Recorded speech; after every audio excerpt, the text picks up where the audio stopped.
je vais donner un secret qui pour moi est l'un des ciments de ma vie. Et je crois que ma femme c'est pareil, tu l'as dit, mais je veux le faire ressortir encore. C'est la décision. Pour moi, réussir son mariage, ce n'est pas une émotion, ce n'est pas un accident. J'ai découvert que réussir à aimer sa femme pendant 22 ans, ce n'est pas un sentiment. Il faut une décision, il faut une détermination.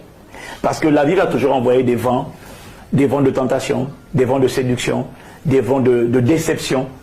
Mais rester, ce qui permet en fait, bébé, au lieu de fuir la responsabilité. Pourquoi est-ce qu'on a tendance à, dès que ça ne va pas, on va s'asseoir, on va discuter pour trouver un terrain d'entente, se communiquer, pour se comprendre?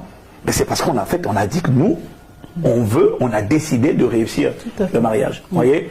C'est vrai pour une entreprise, c'est vrai pour un mariage, c'est vrai pour tout en fait. Moi je crois que tant qu'on n'a pas décidé, c'est quand on est déterminé, on a décidé qu'on va réussir. Moi j'ai décidé que par la grâce de Dieu je serai fidèle à ma femme. C'est pas un accident.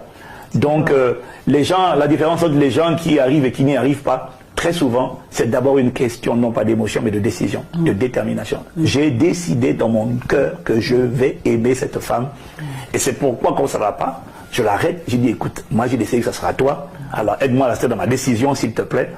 Parce que si par exemple tu m'injuries, tu me méprises, tu me rabaisses devant les gens, ou même en privé ou en public, ben, tu n'es pas en train de m'aider. Aide-moi à garder ma décision. Aimer, ce n'est pas un sentiment, c'est d'abord une décision. On décide d'aimer. Si l'amour de Dieu envers nous dépendait de ses émotions, on aurait tous péri. Il n'y a personne qui aurait subsisté. Dieu a décidé de nous aimer. Il a donné Jésus, il a décidé d'être patient avec nous.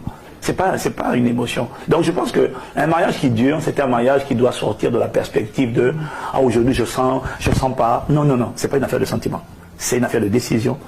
Et par la grâce de Dieu, moi j'ai décidé. Maintenant, après, je compte sur la grâce de Dieu. La Bible dit dans Daniel 1, verset 9, Daniel décida ou résolut en son cœur de ne pas se souiller. Et ensuite, la Bible dit que l'Éternel fit trouver faveur et grâce à Daniel auprès des Égyptiens. Tu vois? Mais il faut la décision en fait. Et puis maintenant, la grâce vient environner la décision. Et j'ai envie de vous supplier, vraiment, c'est une décision. Et maintenant, après, quand on est décidé, évidemment, on a besoin de la grâce et on a besoin évidemment de la collaboration. Parce qu'on peut décider, mais il faut aussi que l'autre ait décidé. Parce que moi, si j'ai décidé que l'autre ne décide pas, ça ne sauve pas le mariage en fait. Mais et c'est là où je loue Dieu pour la maturité. Elle a décidé, j'ai décidé. Excusez-moi, mais je crois vraiment que, et d'ailleurs, c'est l'histoire de la tour de Babel, que lorsque les hommes ont décidé ensemble de construire,